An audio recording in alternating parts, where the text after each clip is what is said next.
All right, First Lady Jill Biden dismissing Nikki Haley and her call for all politicians over 75 to undergo mental capacity testing. She calls it, quote, ridiculous. Texas Congressman and former White House physician Dr. Ronny Jackson disagreed. He weighed in on the president's performance yesterday with me on Sunday Morning Futures. Watch. This is a dangerous time for us to not have influence and respect overseas and not have a strong commander-in-chief and head of state. You have to have somebody that's in this role that's 100%, and there's no way this man's even close to 100%. We'll be lucky if this man's 50% right now of his cognitive ability that he needs to have to be our commander-in-chief. And so I think that the Democrats made a big mistake making him their nominee. Wow, ouch. Joining me right now is the author of The Centrist Solution. He is former independent Connecticut senator, former vice presidential nominee himself, and United Against Nuclear Iran chairman Joe Lieberman. Senator, it's great to see you this morning. Thanks very much. What do you make of those comments from Ronny Jackson? Thanks, Maria. Good to be with you.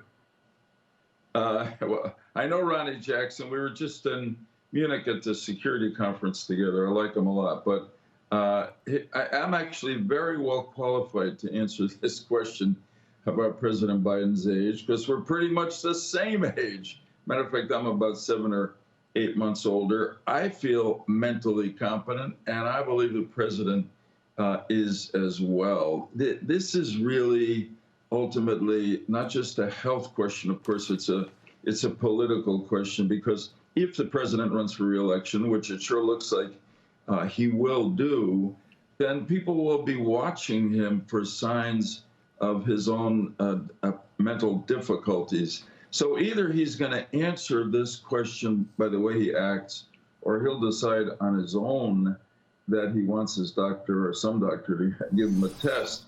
And then that as a third-party statement will be the answer to the doubts and the questions. Incidentally, Nikki Haley is, this is pretty clever for Nikki, who I also like a lot, because she's basically not just criticizing the President Biden, she's also in a way raising a question about former President Trump, who's in his mid-70s. But more important, she's saying Nikki Haley, is part of a new generation.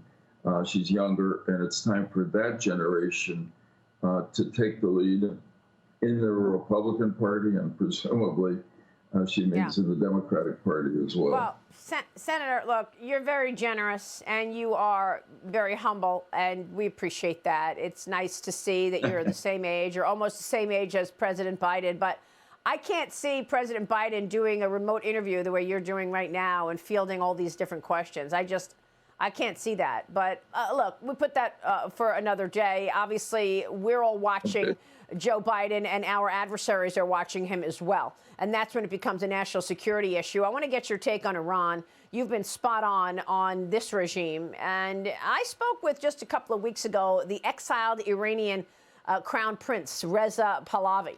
He, of course, his father was the Shah, the last Shah. He joined me on Sunday Morning Futures to discuss the current regime in Iran. And he's wanting, it sounded like, to go back once this regime falls. Here's what he said. Watch. It's becoming more and more fragile and fragmented. Until now, it was an era of sustained protest, but we have all of a sudden a completely new state of affairs under revolutionary fervor that Iran right now is, ever since the death of Mahsa Amini. And as I could witness over these months, Iranians have been all over the country united in one voice, calling death to the dictator, basically meaning an end to the regime. And of course, Khamenei now has to face this new reality and is hoping desperately to cling on to power, using, of course, repression as a means of intimidation. So what do you think, Senator? Are they on their last bit there in Iran, or is this just propaganda? And would the Reza Pahlavi regime be better? So really good question. So I think the regime in Tehran, which is dictatorial, aggressive, brutal, is really hurting. The economy is hurting a lot because of the sanctions. The people, there's a broader uprising against the government by people throughout the country, led by women, than ever before in the history of this regime. So I think they're in trouble. And two things. One is on Reza Pahlavi. He should be part of a unified opposition of Iranians inside the country and out who want to get rid of the current regime. But history tells us that the next generation of royal families and countries tend not to come back after a regime is overthrown. So I doubt that. But here's really what policy. Now we have Iran supplying drones to Russia, fighting against Ukraine and really us and NATO.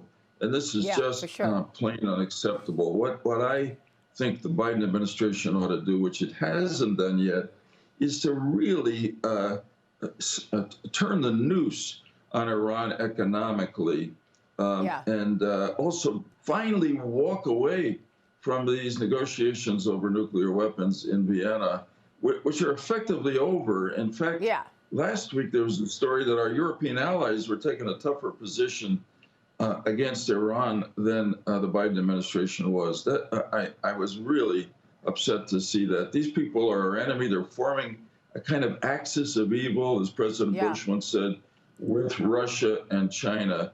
And we have the ability now, with the help of the people in the country, to get rid of this regime and make their lives better in the Middle East and the world a lot safer. I hope we do it soon.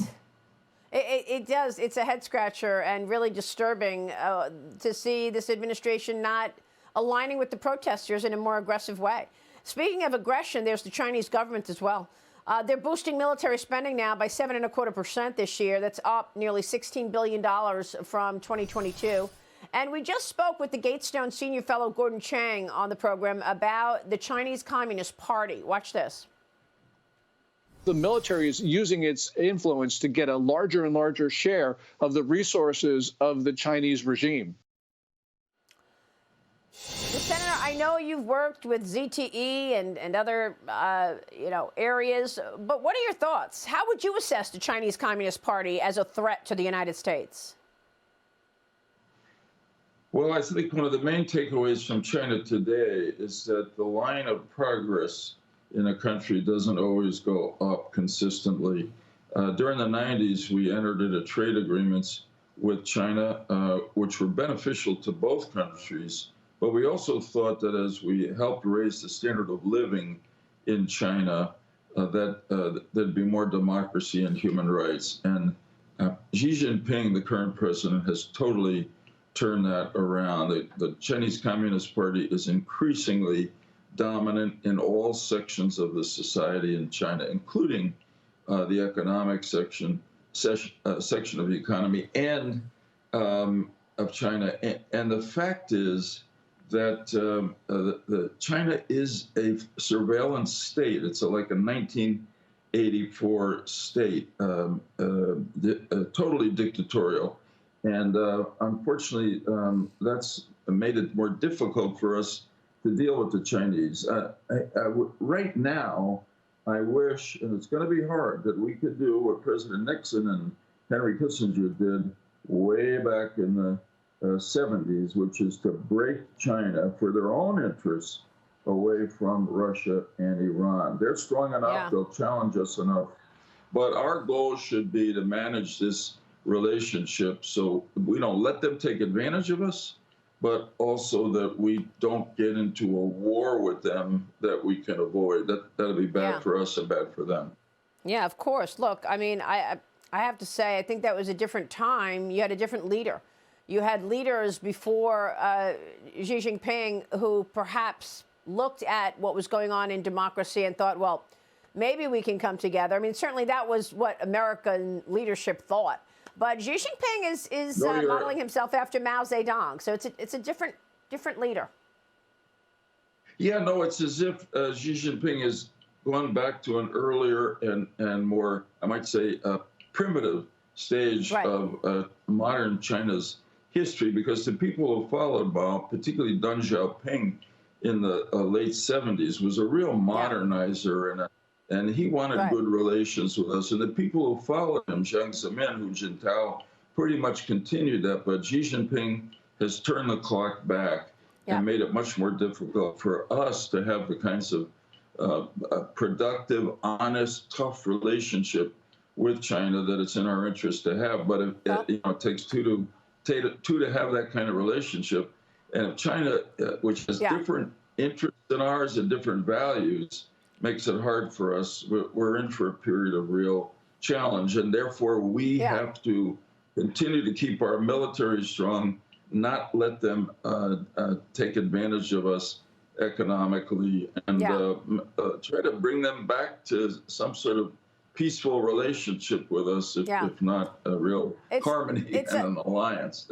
It's a hard stance when they want to rule the world and overtake the United States as the #1 superpower, and seem to be doing whatever they can to do so. Joe Lieberman, love getting your comments on all of this. Thanks very much, sir.